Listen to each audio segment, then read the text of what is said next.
Hello there, ladies and gentlemen. Moletrap here, coming at you with another StarCraft commentary. And look at this, ladies and gentlemen. Look at these two fine, well-groomed, haired gentlemen on your screen right now. That's Bisu versus Jaedong, although, you know, Bisu usually wins the hair game. But this is a StarCraft game, not a hair game. So it's anyone's ball game in this particular game. Got Bisu versus Jaedong on Andromeda. It should be fun. And I wanted to do this game. I basically just was like, let me pick something like semi-random to cast today, and I wanted to do a team league game actually because we got some big news that Africa Star League is going to do the team league again. So the ASTL is coming up. I think it's going to start in a couple weeks or something like that. A few weeks. They're going to do the team selections. If you don't know how that works, they basically have team captains. They pick from a pool, kind of like a pickup game of sports, and they get the teams that way, and then they play a little team tournament. So it's pretty cool. That'll be happening. I believe Tastoses are going to be casting that too, so that'll be pretty fun. So yeah, I just wanted to do a team game, and then so I just pulled up this. I was like, we're gonna find an interesting game to do, and so I pulled up the TL thread of interesting games, and this is an interesting game apparently. I didn't check the thing that said why, because it's in spoilers. Why this is an interesting game? There's usually something very peculiar or particular about the games on this list. So something amazing is gonna happen in this game. We just don't know what it is yet. It could just be a crazy macro game though. We'll see. By the way, if you are interested, when I looked there, they actually had a link to the VOD casted by Diggity and Klazart back in the day. So if you prefer to go back and watch their cast, I'll put the link to that in the description. I've probably watched their cast or this game back in the day, yes, but I don't remember what happens in it, so this is going to be exciting. So yeah, this is on Andromeda as well, so we're probably going to have Bisu. You know, it's very easy for the Protoss to take those 3 bases instead of 2 usually. So we're probably going to see Jaedong take, of course, 3 bases and then probably get into a 4th base as well, maybe even more. We're probably going to see a bit of a macro game here. I wonder if that sign talked about the coach or something like that, because they showed him after that sign. That's interesting.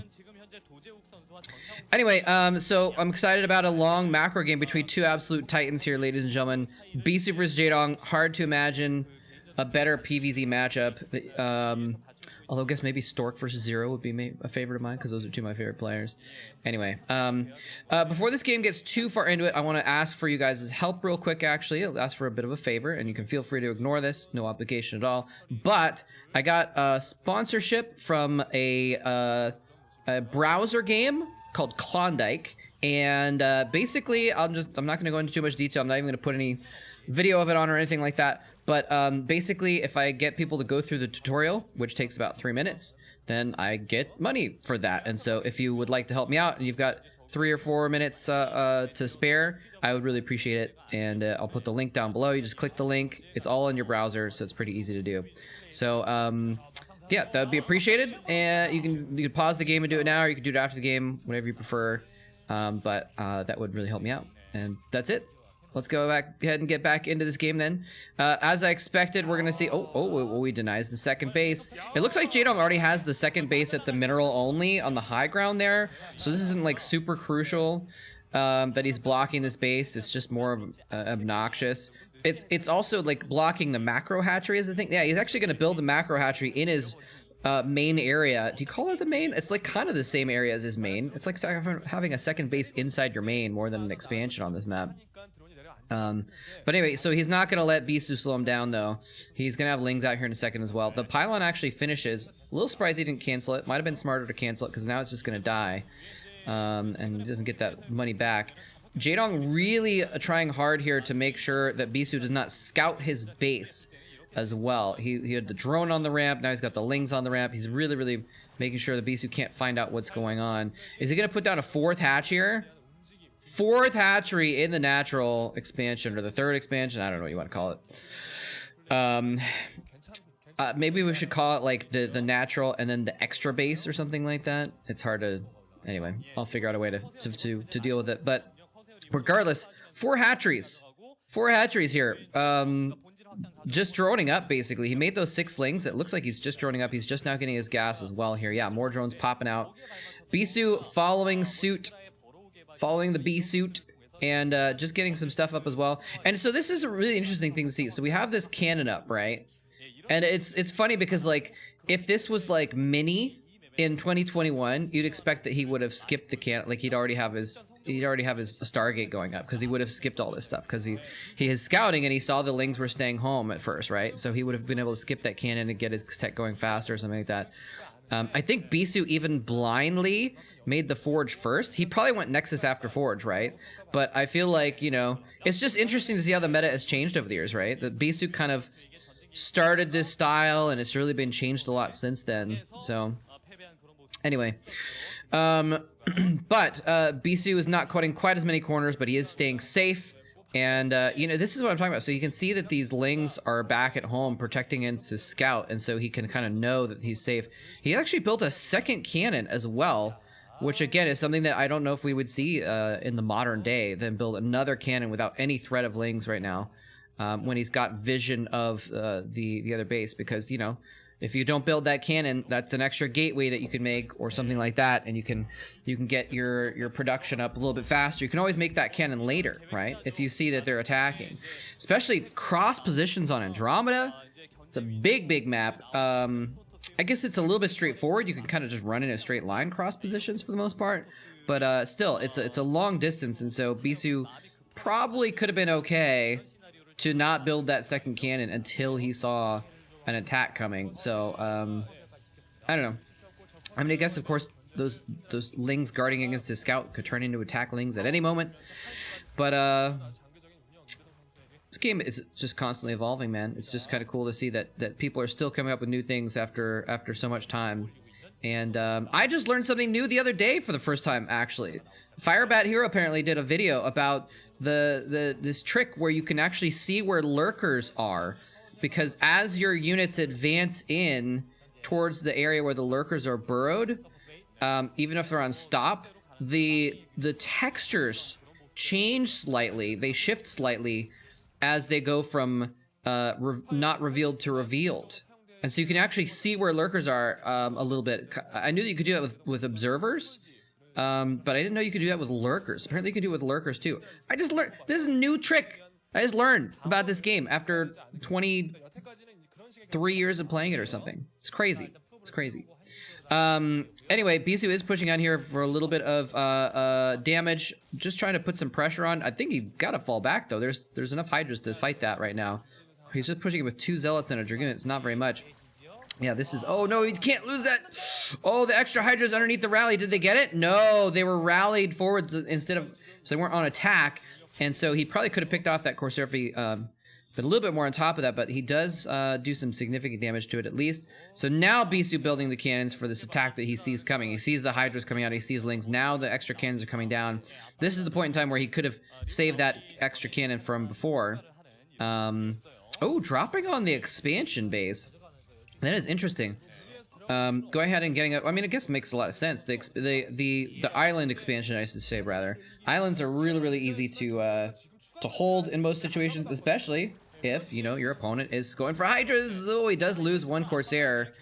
It's pretty crucial. He needs to kind of, well, I mean, usually as the Protoss, you want to build up your Corsair count, right? Just in case.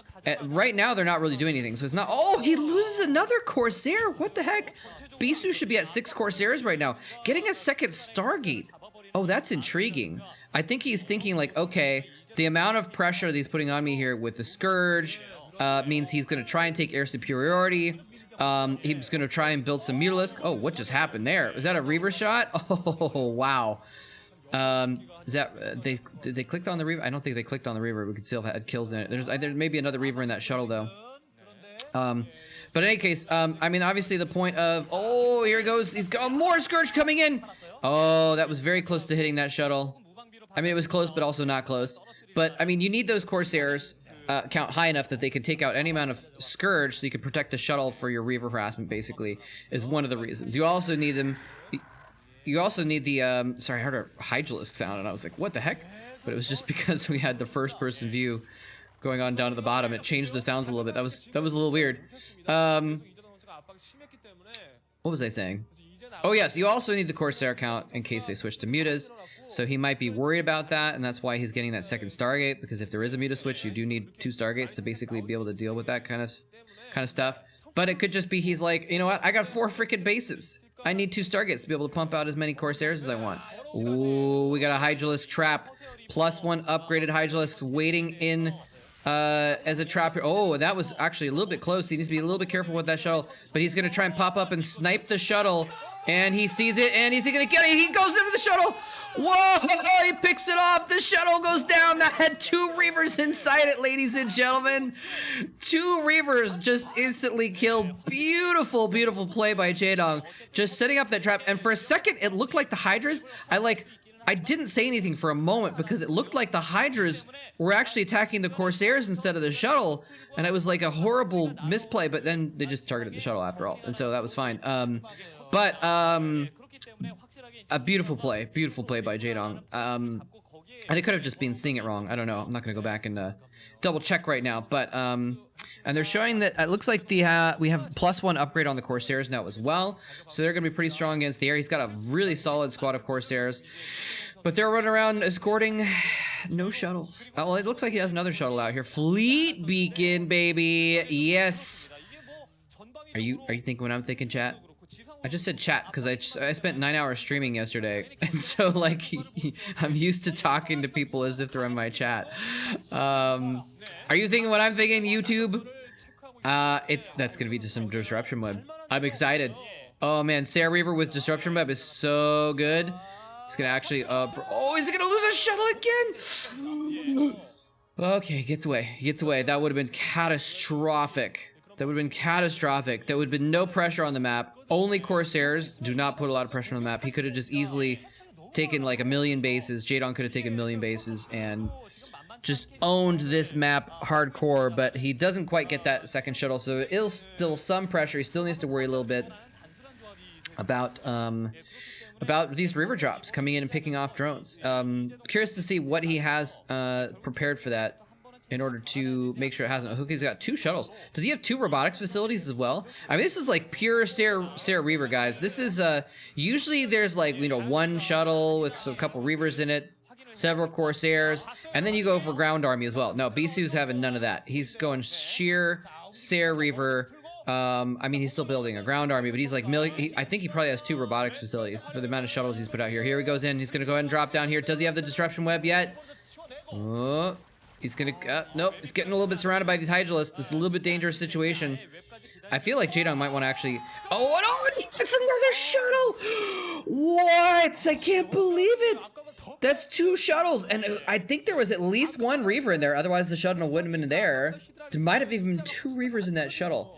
Amazing. Jaedong, it's kind of cool, he's taken that high ground area, and there's the little, neutral buildings. He might want to kill those off so he has a little bit more room to maneuver around that high ground above his natural as well. This is an interesting thing to think about. So yeah, Bisu has now lost 2 shuttles, and he's fired 1 Scarab at a drone that was going to build a base in the top right. That's it. Oh, he's going to try and drop the island. Bisu's on top of it, though. I think they're trying to show the upgrades for the Hydras. I cannot read it. There's not enough pixels. But I believe it's 1 attack, maybe 1-1. Okay, here we go. There's the disruption web. He drops the Reavers out. There's 4 Reavers, ladies and gentlemen. He's dewebbing the whole area, so he can't actually get any shots off. He looks like he got 1 of the shuttles, but it offloaded the Reavers first. So there are 4 Reavers on the ground here. And this is going to be, he's used a lot of disruption webs now, but he still has so many left, I imagine. With a little infoling over there, sneaking up some vision to see what Bisu's doing. Make sure he's got a spotting on that location. Here we go. Where's the, oh, wait, where's the Corsairs? Where's the Corsairs? He's going to lose 1 Reaver. He's going to lose maybe another one. He picks it up in the shuttle. Nicely done. Dodging some Hydralisk fire. I actually just realized, I don't know if there's like if the Hydralisk has a projectile. Like, is the Hydralisk have a projectile that you can actually like dodge by jumping up into a Reaver? Like Dragoon shots, you can see them traveling, right? Or some things like that. You can see the shot traveling. But like on the other hand, a siege tank just has an instant fire. You can't dodge a siege tank shot, right? So I wonder if you can do it with Hydralisk. They're just very fast at attacking. So, but I don't know if he was actually able to dodge it. Anyway, just If you know, leave me a comment. That's something that, you know, again, like I said, there's just so much to learn in this game, even after 20 plus years. In any case, Bisu is still continuing this tack, though. He has not lost that island base. That drop just never happened, I guess. And he was just got too distracted over here at the side base. Nice disruption webs. I like the disruption web in between the hatchery and the reavers, like kind of preemptively, just as like, this is a zone that you can't get into. Just kind of like using that as a wall, with the disruption web as kind of a soft wall, basically, to keep that whole right side of the reavers protected. Overlord running in, just kind of checking things out. And a lot of Hydras coming in the natural, actually. He's going to draw him back. D-Web's going down on some of the Hydras. He's going to drop the Reavers behind. This is a really tough situation, though, but Bisu just disruption webbing all of the Hydra's area. The Reavers dropping in the back as well is going to make sure, I mean, basically the D-Web is down on the exact spots of where Hydros would need to be to actually kill the Reavers. So the Reavers able to just kind of pick off those Hydras with impunity there. And, oh, here, can he pull it off here, though? There's only one Reaver back here. There's cannons warping in. If he D-Webs, he might actually D-Web his own cannons warping in. He's just going to give that up. He's going to cancel those cannons to give that up. There's not a whole lot invested, especially at this point in the game. You don't miss you know, 250 minerals that much for a pylon and a gateway. I guess he might be lost one of the cannons as well, but before it got canceled. In any case, I would be really what? Carriers? Dude, fleet beacon is so rare in PvZ, but when it happens, it's usually for the disruption web, which is super rare, and I just absolutely love it, because it's interesting that I was saying for like, you know, weeks. I just kept off and on saying like, disruption web would be so good at PvZ. Disruption web, if they have all these Corsairs, they should make disruption web. And then I kind of randomly started finding these games where they use disruption web, and it's just been amazing to watch because it's such a cool tactic. But carriers, that is, I don't know if I've seen that. Oh, no, there's another trap. Another trap. There's Hydralis here. Oh, he's gonna try and snipe it. Oh, the Scarabs pick everything off quickly, though. The D-Web's protecting as well. I don't know if those were even necessary. Anyway, getting carriers in PvZ is ridiculous. This is crazy. And he's got it, so now he's going to use them plus the Reavers to kind of and remember, if disruption web is, you know, is on top of an area, it's going to stop the Hydralis from firing, but it's not going to stop the carriers from shooting them, obviously. Carriers are immune to D-Web. It's only a ground effect, and so he can actually hold this spot for a while with a couple Reavers and some carriers in order to get cannons up there. I'm actually a little surprised Bisu didn't try and take the 6 o'clock position. Actually, now that I think of it for another half a second, I'm not surprised at all, because it would just immediately get dropped and he wouldn't be able to defend it because he wouldn't have his forces down there. So that would be a bad idea. So now I think it's a good idea that Bisu didn't take 6 o'clock. Jaedong should take 6 o'clock, though. That would be a smart move, I think.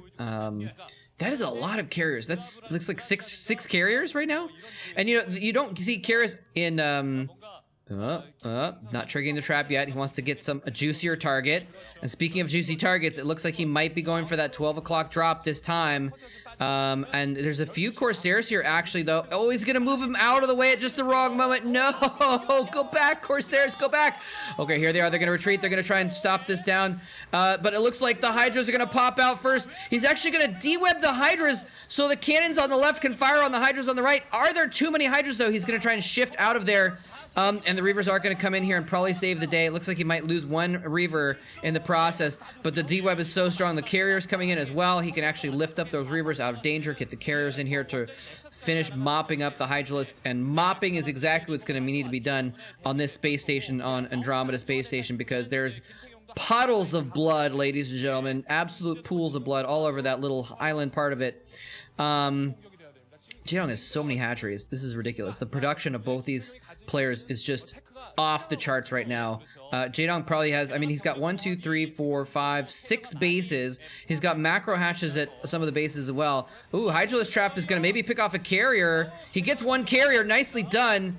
D-Web goes down a little bit late to save them. But of course, even if you're Bisu, you can't be looking at all places on the map at all times. Oh, he's got a Defiler. He's going to send in a Dark Swarm. We're going to see the other ground effect disabling spell of Dark Swarm probably. If he goes in there with some Lings and some Hydras, he could theoretically take that base out. Jaedong is gonna, I was trying to say Jaedong and Bisu at the same time and I said Jisoo.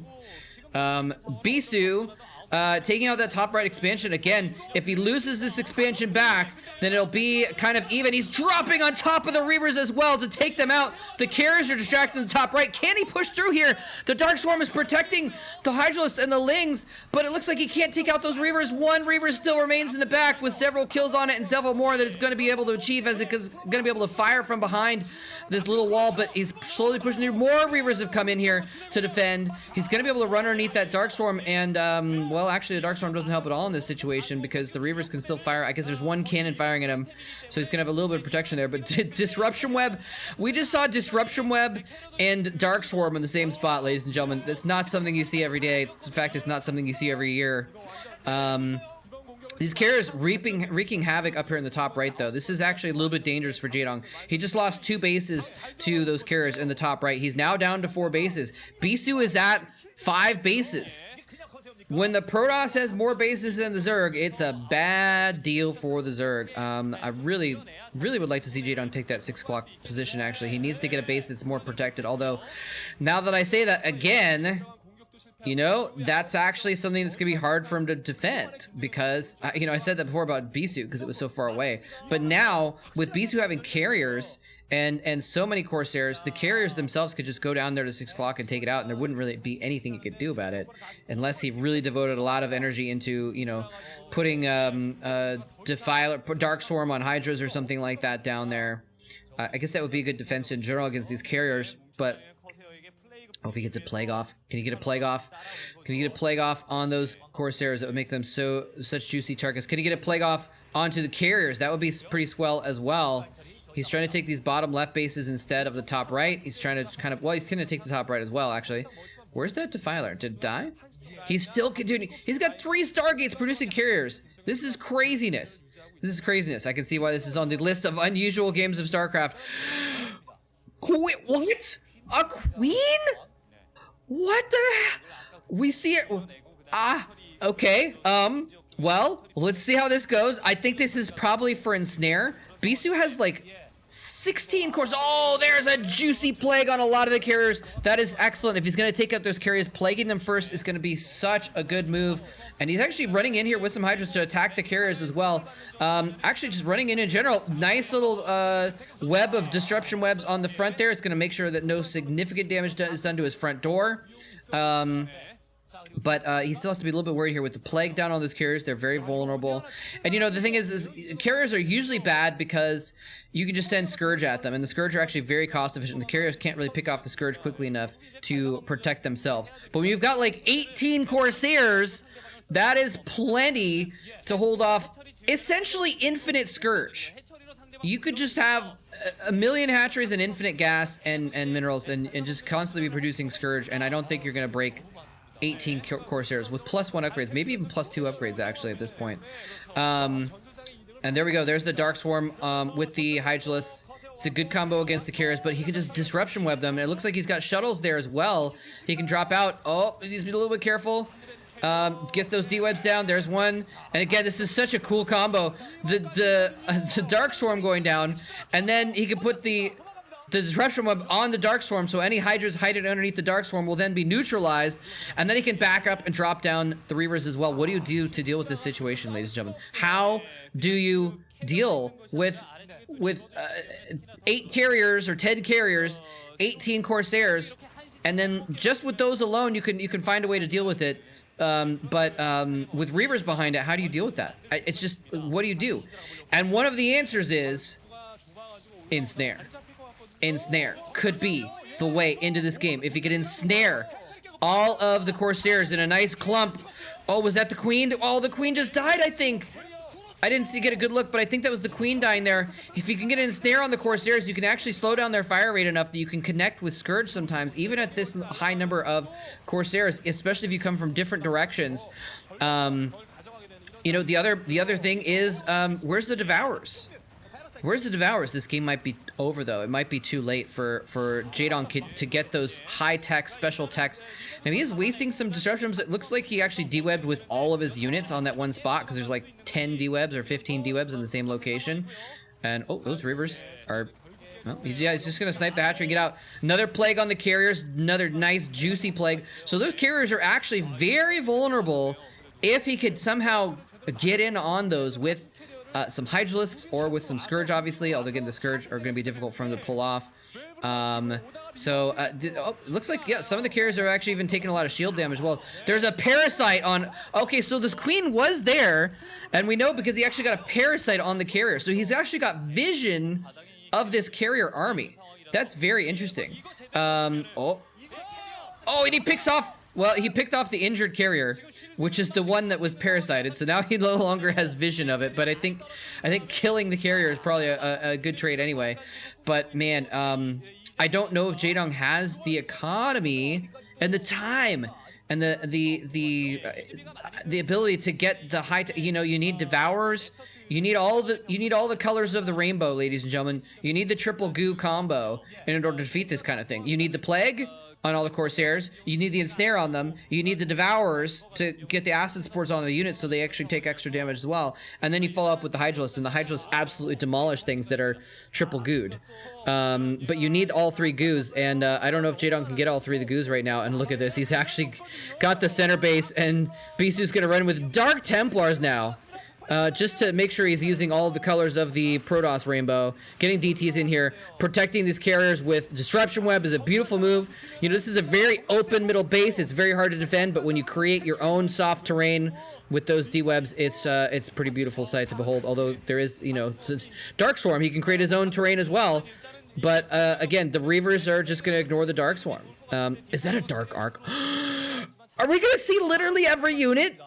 There's a Dark Archon underneath the Dark Swarm. He can't even kill the Dark Archon while it's morphing. Is he gonna get a Maelstrom off? I don't think Dark Archons... No, I think they do start with enough energy for a Maelstrom, right? I'm not actually sure off the top of my head. I think they do. Anyway, what's going on here? The Greencasters are going crazy for some reason. I'm not exactly sure why. Is it because these carriers are gonna get caught by some Hydras? Oh, here's the Dark Archon is going to do nothing, I guess. He snipes the carrier. Looks like he might have gotten a Reaver there as well, but the Reaver's just absolutely obliterating, just popping that group of Hydras after they got the carrier. Juicy plague. Oh, man. That is disgusting. So much red goo all over those Corsairs. Looks like he got 2/3 of them. He got a dozen of them. Of course, there's still half a dozen or more Corsairs that are unaffected. And that Dark Archon is just chilling in the middle of the map by itself right now. Here's another Queen in play. What's he going to do with it? Is it gonna get a nice ensnare on it? And what is he gonna do with this ensnare though? If the ensnare's in play, he needs to make use of it. He needs to go in with some Hydras and try and take advantage of this. The Reaver's there's actually no more Reavers if he gets that last one. And it looks like he is gonna... No, the Reaver's underneath the corner of the Dark Swarm. It's immune. It's underneath the corner of the Dark Swarm. No, it wasn't. I'm sorry. It was just taking a long time to die because there weren't a lot of Hydras there. But it looked like maybe he was going to be able to protect that Reaver with the Dark Swarm. He could have, I guess, after if he wanted to. But the Reaver goes down. So there's really not a lot left, though. The Ensnare has run out, and so has Jaedong's will to think he has a chance in this game. There's the GG. Ser Reaver Carrier, too strong, ladies and gentlemen. Just too much, and Bisu is gonna take the game. What an amazing, amazing show. GG, well played. What? I think we saw every Protoss unit. No, we didn't see scouts. Damn it, that would have been the icing on the cake to see scouts. But just stuff we never see in PvZ, we saw today. So, absolutely amazing game. By the way, again, I'll just remind you, if you are interested, please go ahead and click the link down below and check out Klondike. It'll take a few minutes to go through the tutorial. And hey, you know what? If you like farming games, it's actually kind of cool farming game. If you don't like farming games, then you can at least help me out by trying it out for a second. But anyways, thanks very much for watching. Appreciate it. And GG, the revolutionist Bisu taking out Jaedong in spectacular fashion. Hope you enjoyed this game. Thanks for watching.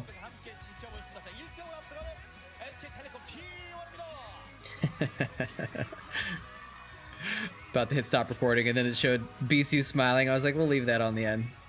He's trying to hold it together. Trying to keep a straight face. All right, take care, buddy.